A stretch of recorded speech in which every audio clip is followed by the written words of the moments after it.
भले ही रेसलर्स एक दूसरे को सच में चोट पहुंचाने की कोशिश नहीं कर रहे होते हैं, लेकिन फिर भी रेसलिंग बहुत खतरनाक होती है। आप इस वीडियो में जिन रेसलर्स को देखने वाले हैं वो कुछ ही दूर थे एक खतरनाक चोट खाने से, यहाँ तक कि वो मौत से भी। आप सोच भी नहीं सकते हैं कि रेसलिंग मैच में कोई डूब भी सकता है, लेकिन ऐसा ही कुछ होने वाला था। 1997 में केन शैमरॉक जापान के वेडर के खिलाफ एक मैच में लड़ रहे थे। जापान की रेसलिंग WWE से काफी अलग है। भले ही जापान में होने वाली रेसलिंग भी स्क्रिप्टेड होती है, लेकिन रेसलर्स एक दूसरे को थोड़ा जोर से मारते हैं और मैच थोड़ा ज्यादा खूंखार हो सकता है। केन शैमरॉक और वेडर ने अपने मैच में भी कुछ ऐसा ही किया, लेकिन हालात बहुत बिगड़ गए। मैच में जाने से पहले ही शैमरॉक की रिब्स में दिक्कत थी और इससे उनके लंग्स में भी दिक्कत हो रही थी। इसलिए जब वेडर ने शैमरॉक को पावर बॉम्ब मारा तब शैमरॉक का लंग खून से भरने लगा। वेडर केन को 3 पावर बॉम्ब मारने वाले थे, लेकिन शैमरॉक ने उन्हें तीसरी पावर बॉम्ब से रोक लिया, जिससे उनकी जान बच गई। अगर वेडर ने तीसरी पावर बॉम्ब मार दी होती तो केन शैमरॉक इस चोट से मर भी सकते थे।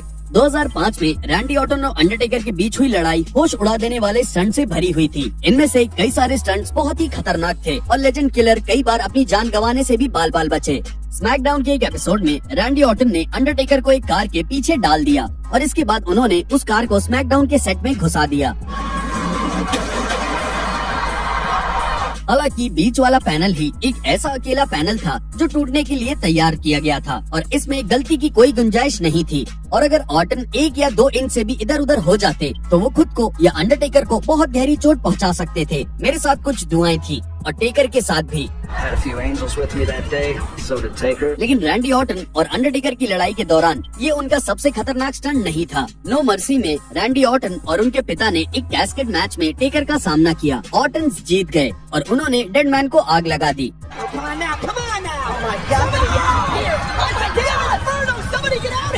हैरानी की बात तो ये है कि असल में इस स्टंट के दौरान रैंडी ऑर्टन के जलने का खतरा ज्यादा था। जब ऑर्टन ने कैस्केट को बंद कर दिया तब अंडरटेकर एक चोर दरवाजे से निकलकर रिंग के नीचे छिप गए। लेकिन जब रैंडी कैस्केट पर केरोसिन डाल रहे थे तो वो केरोसिन खुद वाइपर के शरीर पर भी लग गया। मुझे अंदाजा भी नहीं था कि मेरे घुटने और मेरे जूते केरोसिन से भीग गए थे। I didn't even realize it, but my boots up to my knees were soaked in kerosene. जब रैंडी ऑर्टन ने कैस्केट को आग लगाई तब वो सही समय पर पीछे हट गए और बुरी तरह जलने से बच गए। एक्सट्रीम चैंपियनशिप रेसलिंग ने अपने नाम जैसा ही काम किया है। कई सारे रेसलर्स मरने से बाल बाल बचे हैं। कुछ मौके पर ऐसा गलती से हुआ और कुछ मौके पर ये जानबूझकर किया गया। ऐसी ही घटना तब हुई जब सुपर क्रेजी और CW एंडरसन का आमना सामना हुआ। ECW के नियमों के मुताबिक मैच में हथियार का इस्तेमाल होने वाला था, जिसमें टेबल्स भी शामिल थी। सुपर क्रेजी ने एंडरसन को टेबल पर पटकने की कोशिश की और हम जानते हैं कि सुपर क्रेजी कैसे उस दुर्घटना से बच पाए। लेकिन ये तो एक चमत्कार ही है कि ये अगला रेसलर पूरी जिंदगी के लिए पैरालाइज नहीं हुआ।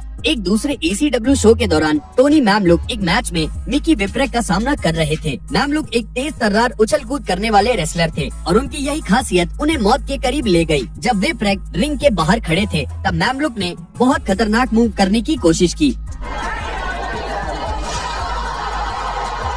टोनी मैमलुक के सर और गर्दन का पिछला हिस्सा लोहे की रेलिंग से टकरा गया। इस हादसे के बाद मैमलुक की रफ्तार कम हो गई और मैच जल्द ही खत्म हो गया। हालांकि टोनी मैमलुक को कोई ऐसी चोट नहीं आई जिससे उनकी जिंदगी पलट जाए और वो आगे कई सालों तक रेसलिंग करते रहे। ये अगला रेसलर अपने दाएं हाथ को खोने से इंच ही नहीं बल्कि कुछ सेंटीमीटर ही दूर था। WCW में अपने करियर के दौरान गोल्डबर्ग की ब्रेट हार्ट के साथ लड़ाई चल रही थी। इस कहानी में एक बार गोल्डबर्ग हार्ट को दौड़ाते हुए एरिना से बाहर ले गए। गुस्से में आकर गोल्डबर्ग ने लिमोजीन की विंडोज तोड़ना शुरू कर दिया। ऐसा करने के लिए गोल्डबर्ग ने अपने ब्लैक कलर के ग्लव्स में एक पाइप का टुकड़ा छिपा रखा था, लेकिन पहली विंडो तोड़ने के बाद गोल्डबर्ग ने पाइप का टुकड़ा गिरा दिया और क्योंकि ये लाइव टीवी पर हो रहा था इसलिए वो पाइप को नहीं उठा सके। इसलिए गोल्डबर्ग ने बाकी की विंडोज को अपने हाथों से तोड़ा, लेकिन इससे ये हुआ कि एक कांच के टुकड़े ने गोल्डबर्ग के हाथ की एक नस काट दी।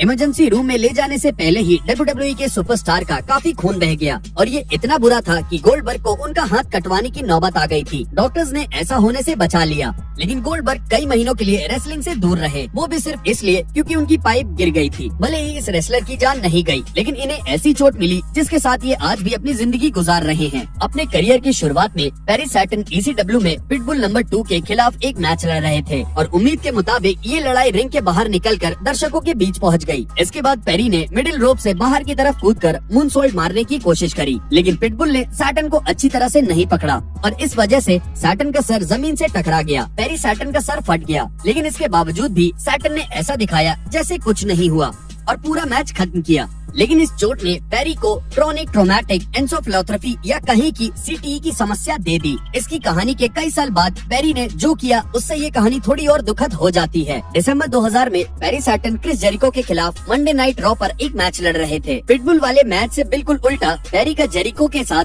हो रहा मैच ये बिल्कुल आम मैच था और पेरी और Y2J पहले भी बहुत बार एक दूसरे के खिलाफ लड़ चुके थे, तो ऐसा लग रहा था कि ये काफी सुरक्षित माहौल है। मैच के दौरान जेरिको ने मिडिल रोप से मूनसॉल्ट मारने की कोशिश की, जैसे कि पेरी ने कई साल पहले किया था, लेकिन इस दौरान कुछ गलती हो गई और क्रिस का सर तेजी से मैट पर गिरने वाला था। सैटन अपनी तेज प्रतिक्रिया के कारण अपने पैर और हाथ लगाकर अपने ओपोनेंट को खतरनाक चोट से बचाने में कामयाब रहे। अगर पेरी ने ऐसा न किया होता तो उनके साथ कई साल पहले जो हुआ था वही जेरिको के साथ भी हो सकता था।